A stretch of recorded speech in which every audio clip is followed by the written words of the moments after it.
You wake up, make a cup of coffee, and reach for your phone. Before you've even started your day, something has already happened in the background. Your phone bill renewed overnight. Your music app charged your card. Cloud storage quietly extended for another month. Your favorite streaming service collected its payment. Your password manager, fitness app, and maybe even your car's connected services are all waiting for the same thing, another monthly payment. Individually, none of these charges seem particularly expensive. $10 here, $5 there, maybe $15 somewhere else. They slip by almost unnoticed because each one feels small enough to ignore. But when you stop and add these prices together, something interesting appears. These aren't isolated purchases anymore. They're becoming a permanent part of everyday life. Think back just 10 or 15 years. Most software came in a box. You bought it once and owned it. You purchased a DVD instead of paying every month to stream movies. Even professional creative tools often required one large payment instead of an endless series of smaller ones. Today that world is quietly disappearing. The strange part is that this shift isn't limited to entertainment or software. It has spread into industries that once had nothing to do with subscriptions. Cars, groceries, coffee, household products, fitness, healthcare, and even everyday appliances are increasingly adopting the same model. That raises a much bigger question. Why did so many completely different industries all begin making the same decision at almost the same time? And more importantly, who benefits most from this new way of paying? The answer begins with something surprisingly simple: human psychology. Imagine standing in a store choosing between two options. One costs $250 today. The other costs just $10 a month. Even if the long-term cost ends up being higher, the monthly option often feels easier to accept. Behavioral researchers have long observed that people experience the pain of paying differently depending on how costs are presented. A large one-time payment demands attention. Small recurring payments often blend into the background. Businesses understand this remarkably well. It's not that people can't do the math. It's that our brains process immediate costs far more strongly than future ones. That makes a small monthly payment feel manageable, even when dozens of them slowly accumulate. You've probably experienced this yourself. A streaming service launches a premium plan. You think you'll try it for 1 month. A cloud storage upgrade promises just a little more space. A productivity app offers extra features for the price of a cup of coffee each month. None of these decisions feel significant. Until one day you open your banking app and realize you're paying for services you barely remember signing up for. The challenge isn't that each subscription is expensive. It's that each one is easy to forget. Over time, something subtle changes in the way we think. Instead of asking, "Do I want to buy this product?" we begin asking, "Should I cancel it this month?" That sounds like a small difference. In reality, it's an entirely different mindset. Because once something becomes part of your monthly routine, keeping it often feels easier than removing it. Canceling requires effort. You wonder if you'll need it next week, maybe next month, maybe someday, and that hesitation is incredibly valuable. But psychology is only part of the story. Behind every monthly payment sits a business making calculations that have very little to do with convenience. Imagine you're running a software company. If customers only buy your product once every 5 or 6 years, your income rises and falls unpredictably. Some months are excellent, others are painfully quiet. Hiring employees becomes harder, planning future investments becomes riskier. Now imagine those same customers pay every single month instead. Suddenly, next month's revenue becomes much easier to predict. So does the month after that, and the year after that.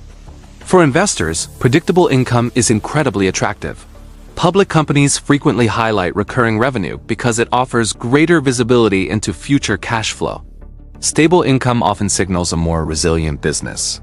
This is one reason companies such as Microsoft gradually shifted from selling box versions of Office to Microsoft 365, where customers receive continuous updates through an ongoing subscription, instead of purchasing a new version every few years. That decision wasn't simply about changing how software is delivered. It fundamentally changed how the business earns money. Here's where the story becomes even more interesting. Once a company depends on subscriptions, its priorities begin to change. Instead of constantly asking, "How do we make another sale?"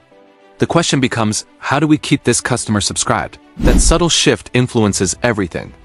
Product updates, customer support, new features, even the timing of software improvements. Because keeping an existing customer is often far less expensive than finding a brand new one. This is where recurring revenue quietly transforms the entire business. And once companies discovered how powerful that model could be, it didn't stay inside the technology industry. It spread. Today, you can see subscriptions appearing in places that would have sounded almost absurd a decade ago. Some coffee chains now offer monthly drink memberships. Retailers encourage customers to receive household essentials automatically every month. Even automobiles have entered the conversation. A few years ago, BMW generated headlines after testing subscription access for certain digital vehicle features in selected markets. The public reaction was immediate. Many people questioned why a feature built into a car would require an ongoing payment. Whether those particular experiments succeed or not almost misses the bigger point. The fact that companies are even exploring these ideas reveals how dramatically business thinking has changed. Products are becoming platforms. Customers are becoming long-term relationships instead of one-time transactions.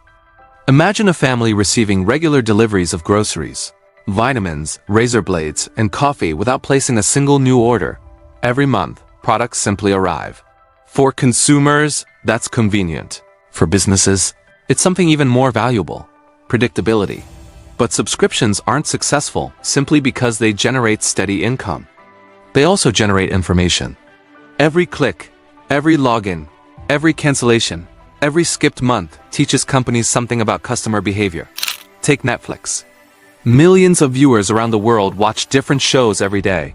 That viewing behavior helps the company understand what keeps audiences engaged, what encourages people to stay subscribed, and even what types of new content deserve investment. The goal isn't merely producing popular shows. It's reducing the chances that someone cancels next month. Across subscription businesses, similar measurements have become central to decision-making. How many customers stay? How many leave? How long does the average customer remain? How valuable does one customer become over several years? These questions shape product development as much as engineering or design. None of this necessarily makes subscriptions good or bad. It simply explains why businesses continue embracing them. Predictable income allows companies to invest more confidently, hire employees, build infrastructure, and reduce financial uncertainty. Understanding customer behavior can also improve products through regular updates and personalized services. But the subscription economy didn't emerge because of psychology alone. It also became possible because technology quietly changed underneath us. Think about how many things now remain connected to the internet. Phones, cars, televisions, security cameras, smart speakers, home thermostats. Cloud computing allows services to run continuously instead of existing only on one device. Digital payment systems automatically process recurring charges. Connected products receive updates long after they're purchased. Together, these technologies created an entirely new economic model. Instead of selling ownership, companies increasingly sell ongoing access. Music became streaming. Movies became streaming. Software became cloud services. Computer storage moved into online subscriptions. Transportation expanded through ride-sharing platforms. Even manufacturers increasingly combine physical products with digital services that continue long after the original purchase. Seen individually, each industry appears to be making its own decision. Viewed together, they reveal something much larger. The economy itself is shifting towards services that never truly end. That doesn't mean ownership disappears overnight. But it does mean access is becoming more valuable than possession in many areas of modern life. Of course, every system creates trade-offs. Subscriptions make expensive products far more accessible. Instead of paying hundreds of dollars upfront for professional software, someone can begin creating immediately with a much smaller monthly cost. Cloud storage automatically synchronizes files across devices. Software receives security updates without buying a new version.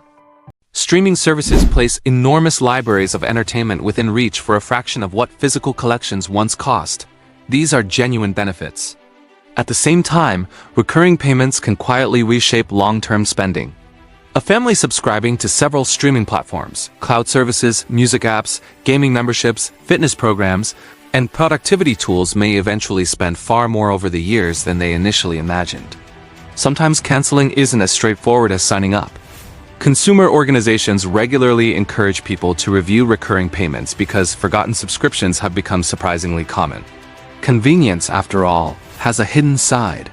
The easier something is to begin, the easier it becomes to keep paying without thinking. And perhaps that's the biggest transformation of all. The real revolution isn't that companies charge us every month. It's that businesses are increasingly competing for something far more valuable than a single purchase. They're competing for a permanent place in your monthly budget. Once a payment becomes automatic, it gradually stops feeling like a decision. It simply becomes part of life. That's why companies invest so heavily in keeping customers engaged, improving retention, and creating services people hesitate to leave. Because one customer who stays for years may be worth far more than someone who buys once and never returns. When you look across technology, retail, transportation, entertainment, and consumer products, a clear pattern begins to emerge. This isn't dozens of separate business trends. It's one enormous shift unfolding across the global economy. The products may look different, but underneath them, many businesses are now operating on remarkably similar principles. The next time your phone lights up with another payment notification, it may no longer seem like just another monthly charge. Instead, you'll see something much larger. A business competing not only for your money, but for a permanent place in your everyday routine. And that's a completely different way of looking at modern commerce. Subscriptions are no longer just another pricing strategy. They've become one of the defining business models of our time, quietly reshaping how companies grow, how investors evaluate businesses, and even how consumers think about ownership itself. Understanding why this happened doesn't simply explain your bank statement. It helps explain why so many of the products surrounding you are changing in exactly the same direction. So here's a question worth thinking about. What's one subscription you genuinely couldn't imagine living without? And which one do you suspect you'll eventually cancel? If you enjoy uncovering the hidden systems quietly shaping everyday life, consider subscribing to Global Exposes.